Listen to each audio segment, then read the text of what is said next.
Hello, I am coming in live today with Anna Scott, who is a visibility coach, and I can't wait to welcome her soon. Yes, I am doing this from the car. I would like to acknowledge the traditional custodians of the land on which I'm coming to you from today. I'm home on the Gold Coast, Queensland, Australia, and I pay my respects to the Yugambeh people, who are the traditional custodians, and I pay my respects to the elders past, present and emerging. And I just really encourage you to also try to learn and understand about the peoples whose land that you're living on here in Australia. So understanding which region you're in, who are the traditional custodians, understanding their language and their culture and their history, especially as it's NAIDOC week. So it's a national week of celebration of Indigenous people and First Nations people and their culture, history and all their achievements. So without further ado, I will welcome Anna Scott. Come on in. She's a coming. Hi Hannah, how are you? Hey Studio Quarantine, nice to see you. Hopefully it's not my internet that's the problem. Let me just check. Oh, I think I just said hello. Yes, here we go. I think I just liked Anna waving, not actually invited her in. So hopefully she's on her way. There she is. Hi. I think Hello. I pushed wave instead of actually letting you in. So welcome. How are you? I'm well, thank you. I'm home. I'm in the Gold Coast. Amazing. But enough about me. I'm going to start with the fun existential question, Anna, of who are you? Okay, well, I'm Anna Scott. I am a mama to two beautiful little girls under 3 and longtime beach lover. As well as that, I am a visibility coach. So I empower passion-led women in business to become their own hype woman, to start really showing up in their business, start really sharing their passion with the world so that they can start connecting, attracting and working with more of those elusive dream clients. I love it. I love the way you say hype woman. That's so fun. I'm always like, yes, cheer for yourself. I want, especially when there's raffles and things, I always think of like Oprah with like, you get a prize, you get a prize. And people who win and they like cheer, I'm like, that's a hype woman. And I'm like, yes, more of Yes. you. Celebrate. No. Yeah. And everyone needs a hype woman in their corner.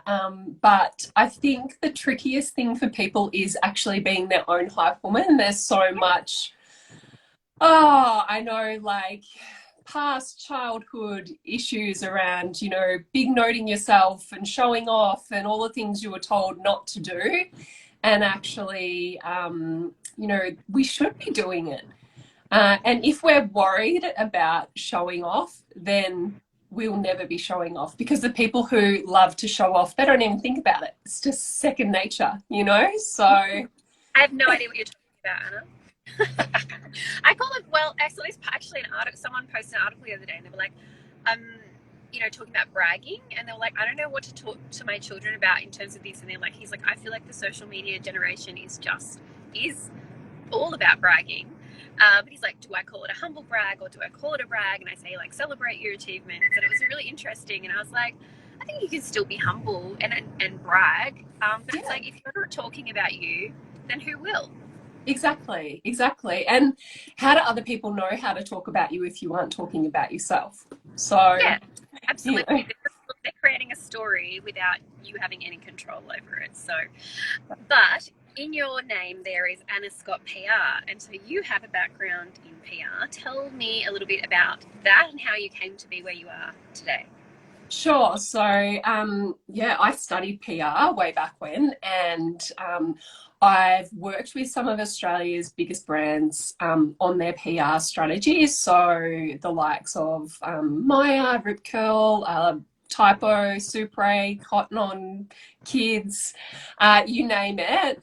And I had a really amazing corporate role where I was setting the global PR strategy across, basically the US, the UK, Australia, for some really big retail brands. And I loved it. I got to travel a lot. I got to go to the US, the UK, Uganda, lots of amazing places and meet a lot of amazing people. But after I had my first daughter and I was looking to come back from maternity leave, I just realized it wasn't going to be as flexible as I needed it to be. And also that, yeah, it wasn't going to just allow me to be the mum that I wanted to be, essentially. But do you know what? I just didn't have the courage. I didn't know how to start my own business or what that really even meant. And so I decided that I would just go back to my 9 to 5 and suck it up, essentially.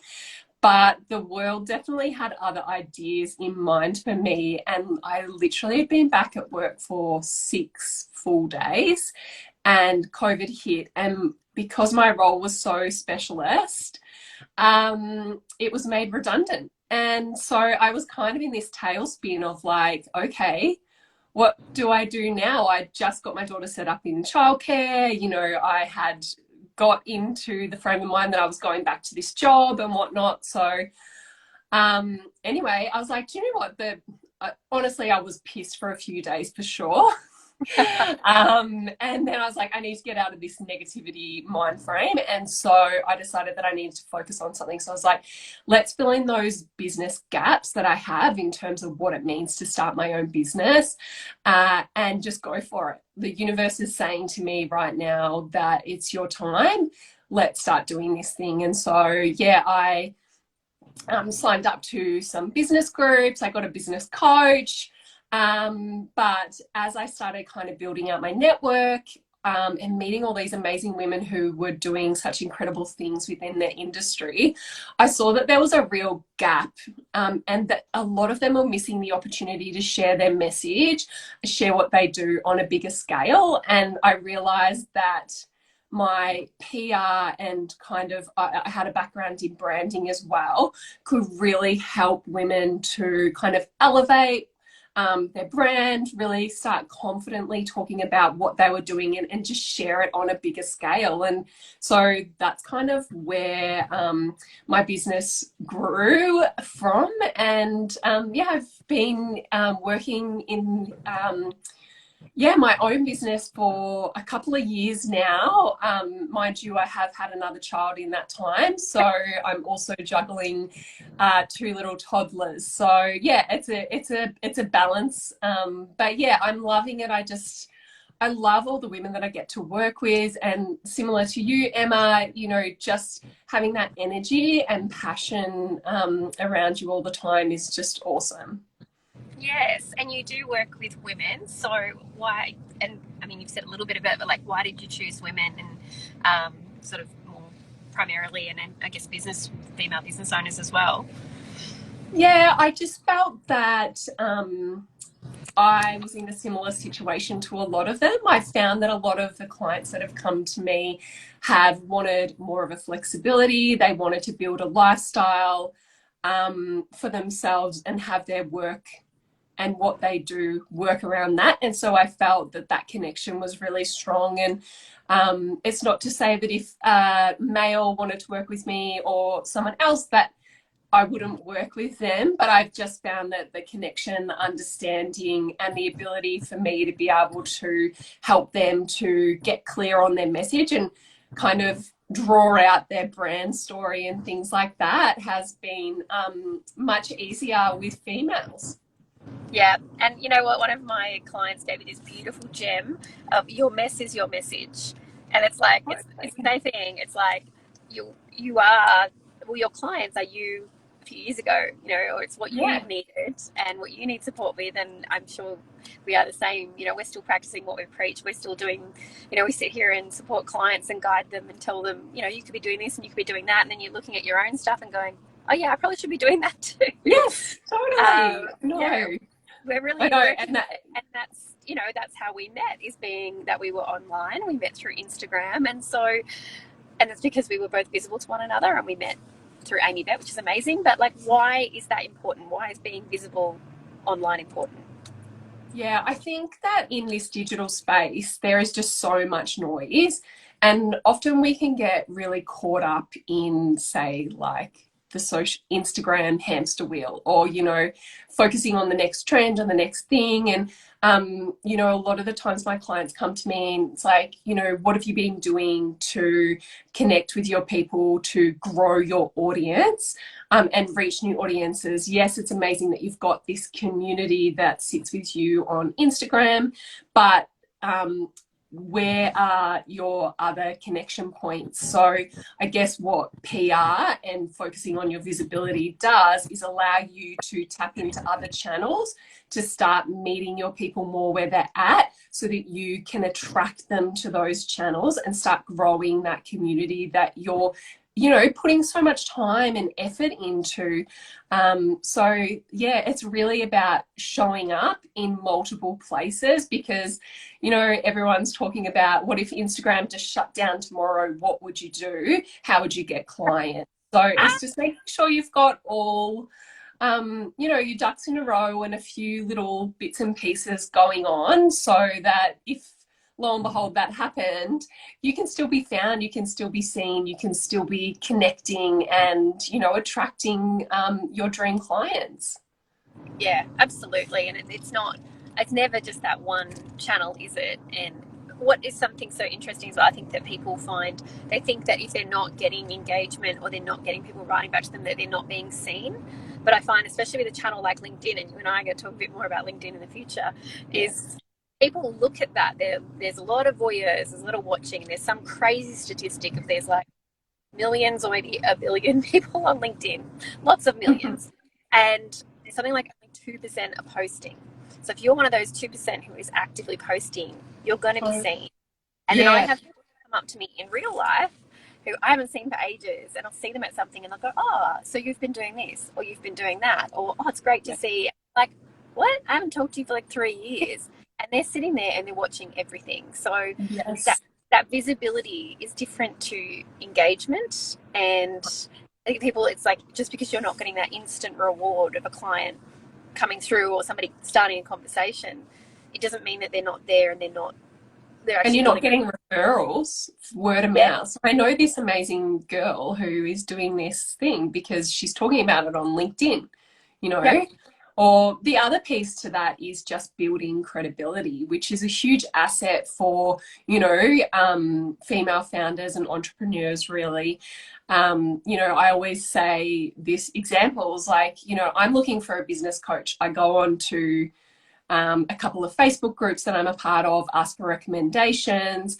I look at those recommendations, maybe do a little bit of like searching on Insta, and decide on a couple that I feel that are really well connected to me.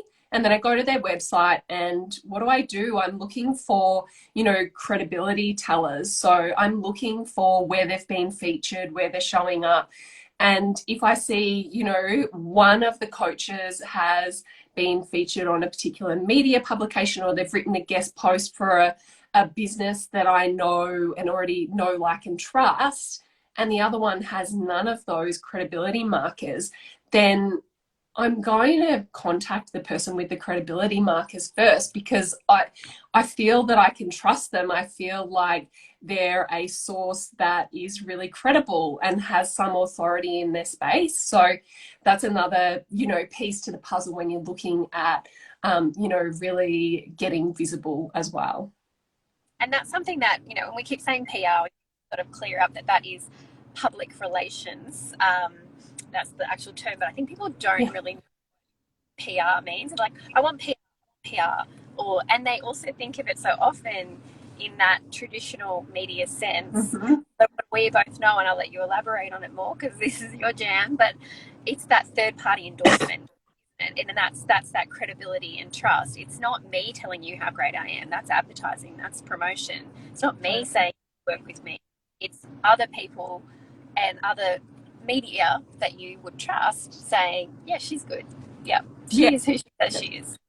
Yeah, exactly. And I think, like, this really riles me because it's something that I came up against when I first started out and still navigating. But, you know, when we say PR, people automatically think, oh, like PR stunts and media. And as a service-based business, particularly, we often you know, people think, oh, well, that's not for me. I'm not a big brand with products. I don't need PR. I don't do PR. But you know, PR is so much more than that. Like PR is really, yeah, putting yourself out there, getting other people to say you're good, like you said. And there's so many tactics that you can be using that can really accelerate that. Like this is one, you know, you and I are chatting on Instagram Live. This is a form of PR. You know, being featured on a podcast and doing that interview, that's a form of PR. You know, the guest posting, another form of PR, all of those things, networking really, and going to networking events, like that is an amazing way to start building your connections, getting referrals, thinking about ways to collaborate like you and I are, Emma. And obviously one of my passions is brand collaborations. It always has been, and I feel like it's one of the biggest things that I can attribute to moving the needle with my business and really helping me to grow my brand awareness. So I always encourage service-based businesses to think about how they can start collaborating with other business owners. And the other thing is, it's just really fun, especially when you're working on your own all the time. It's really fun to brainstorm with someone else, to come up with ideas and do activities as a team. Yes, absolutely. And making sure, like, when you find that really good collaboration and that nice brand alignment, and it's just such a benefit to both of your audiences. It adds that value, but also, as you say, it's just super fun, and then you can tell when people are having fun when they're working together too. I think there's a lot of like collabs that come up on Instagram, but it's like that thing of making sure it's right for you, and then, you know, this is where the strategy piece comes in, and someone like yourself is so valuable. It's like, is that brand collaboration right for me, or is that channel right for me, or is this the story that I want to be telling? And that's the more strategy piece that's really big at a higher level. But initially, I don't know about you, but I'm sort of saying to clients, just start by showing up. Like, you're not saying anything and you're waiting until everything's perfect, and or you've done this big thing, or when I host events, or when I do that, you know, just it's actually just about starting. And it's funny because you said networking is part of it. I'm literally in like 10 minutes going to a networking lunch. Oh my God, you're the networking queen, Emma, all the time. Like, where is she now? What's she doing? I'm literally in the car. My beautiful husband is driving me to lunch after flying in from Melbourne. But it was funny. I went out to dinner in Melbourne the other night, and these two ladies I know completely separately hugged and said hello. And I was like, oh my gosh, how do you guys know each other? Like, this is such a small world. And they're like, Emma, you introduced us. Like, I had said one of them's a coach and one of them's a marketer. And I was like, oh yeah, I said you should use their services, and they connected, but they hadn't met in person. And I was like, oh, I forget that I do that. Yes. And that, you know, lovely when that all comes together and you start to see that in fruition. But, you know, that's like you're saying, it doesn't have to be that traditional media and that's really sort of vanity metrics again. It's like it is vanity. It's like, oh, I've been in TV, I've been in the newspaper, I've been in radio. But sometimes you will have actually a lot more value, you know, a lot more benefit to your business from presenting to a much smaller audience. I mean, I used to work even in the papers world. I was working in PR with World Vision, and we would get, you know, into, say, the Herald Sun, which has a readership of like hundreds of thousands. But in terms of readability, like, or accessibility, the smaller papers would have a lot more higher readership. So even though they've, in terms of a percentage, so they'd only have, say, 30,000 reach, but everyone in that town is reading that paper. Everyone is reading that story. Because it's going to their letterbox. It's going to their letterbox. They probably know the person because it's in their town. They're actually interested. They care. Like, my dad's always telling me what's happening in Randwick and Coogee and, you know, local stories that are in there. But, you know, when you read the big paper and you're one tiny little piece of that, you know, you might get missed. And, you know, it is really cool to, like, cool. I mean, it does feel very nice to be like, I was in the Australian, but is that going to convert clients necessarily? Maybe not. But doing directly speaking to each other's audiences. I mean, we have 3 people here. Hey, 3. But, you know, they're actually getting to hear from us, and we know that we can see where those 3 people are. So perhaps presenting to a Facebook group, or writing an article for somebody whose audience is similar to yours, it could have so much more value. Definitely, because it allows you to be more targeted because you know you're like, okay, their audience is made up of like 90% my dream client. So Yeah. you're automatically getting in front of, you know, all the people that you want to get in front of, whereas something like versus the Herald Sun is so broad. You know, you might have a 70-year-old grandma reading it and a, you know, 18-year-old potentially reading it at the same time. And so it's such, even though the readership's huge in terms of it reaching your target audience, it's not as big.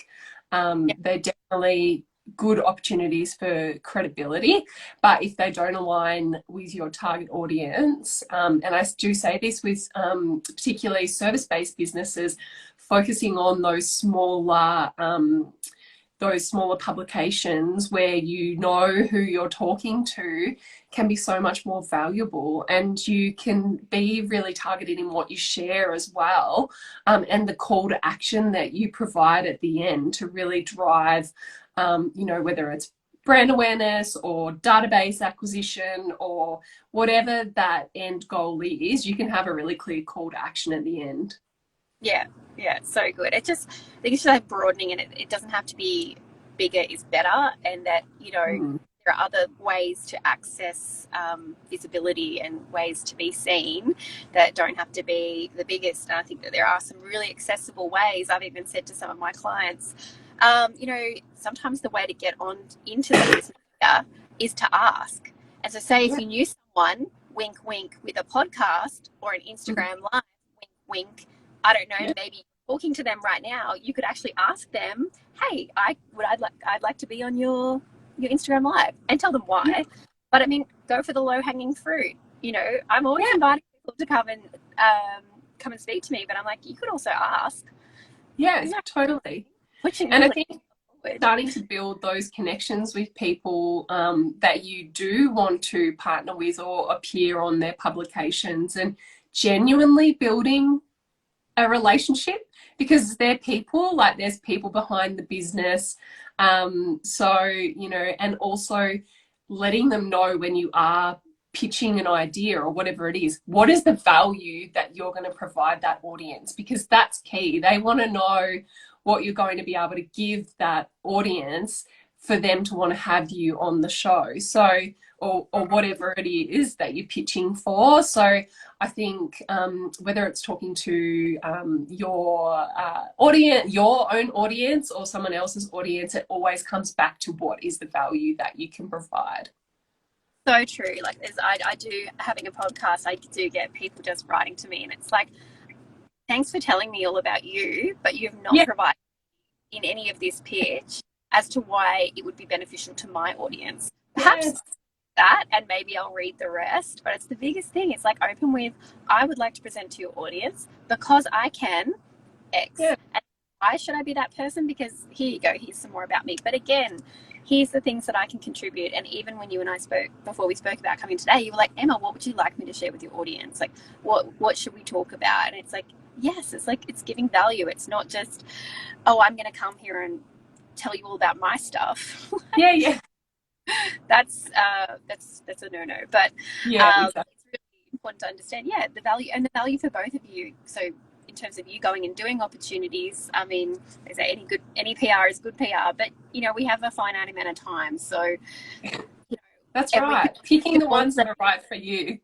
yeah. And that are going to work towards your end goals, I think. And that's part of building out a strategy, and something that I really get my clients, before you say yes, before you invest your time, which is a lot of the time your most valuable asset.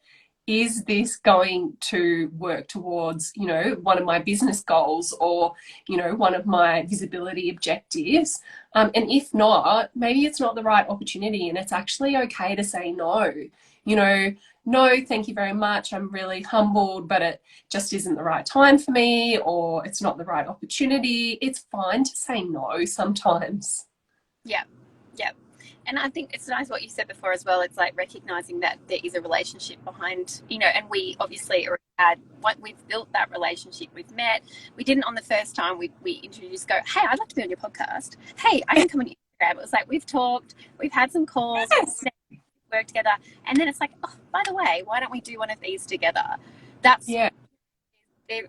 There was an ease to it, and there would be Mm. people in any of your worlds that you could probably access because you've already built a relationship and they have a channel. But again, still going to them with, hey, I think we could really have some value here, you know, for both of our audiences. I'd love to the opportunity to come and speak with your audience. Yeah, definitely. And I think also start with a connection point. Like my biggest thing is, you know, what's your connection point with that person that you're reaching out to? Are you just saying to them, oh, I love that blog that you wrote the other day? Or, you know, I know so and so do you, and she recommended I reach out to you, or whatever it is. But start the conversation on a human level before you dive into, you know, everything else. Yeah. I love it. You've given so many great tips. So, two more things. How Mm. can I contact and connect with you? Sure. So I Instagram is definitely my hangout spot. So annascott.pr, and my website is annascott.com.au, all very easy. So yeah, I love to get DMs. So if you've got any questions about visibility or want to brainstorm some ideas around brand collabs, I'm totally up for it. And if you want to have a coffee catch up, you can book in, yes, a free 15-minute call, and we could just chat about visibility, your business, opportunities to collaborate, whatever it is. But yeah, I love connecting with other women in business. So yeah. And speaking of, the title of this live was very apt, and collaborating. What do we have coming up soon-ish? Yes, we have a very exciting masterclass coming your way, which will be all about growing your visibility online. So, you know, one of the most important things is really nailing down, you know, who you are as a brand and that personal branding piece. And then figuring out how, like, where you want to show up, how you want to show up, and really thinking about those ways that you can start getting super visible in your business, which is why We both, yeah, yes, and we're going exactly. to really practical. We're going to make it really practical so people can actually walk away with some things actually written down, some plans, some ideas that they can apply. So we want to make it like we're going to have we'll have some presentation, but we'll also have some Q&A and time to do some work. So it's going to be a lovely Yeah. 2 hours with us. No, yeah, lots of brainstorming and idea generation. So yeah, we want you guys to walk away feeling empowered, excited, and full of ideas. So you can just start getting cracking with that visibility piece. Speaking visibility, we will make that real visible super soon. So stay tuned. Yes. Of course, Yeah. Awesome. you can see us if you're interested to go on the wait list, but otherwise I'm sure you will see it all over our socials very soon. Yep. Thank you. Thank you so much for today, Anna, and for your wisdom. And just, yeah, it's been so lovely connecting with you. Yeah, you too. Thank you so much, everyone. And yeah, chat soon. See you online soon. Bye. Bye.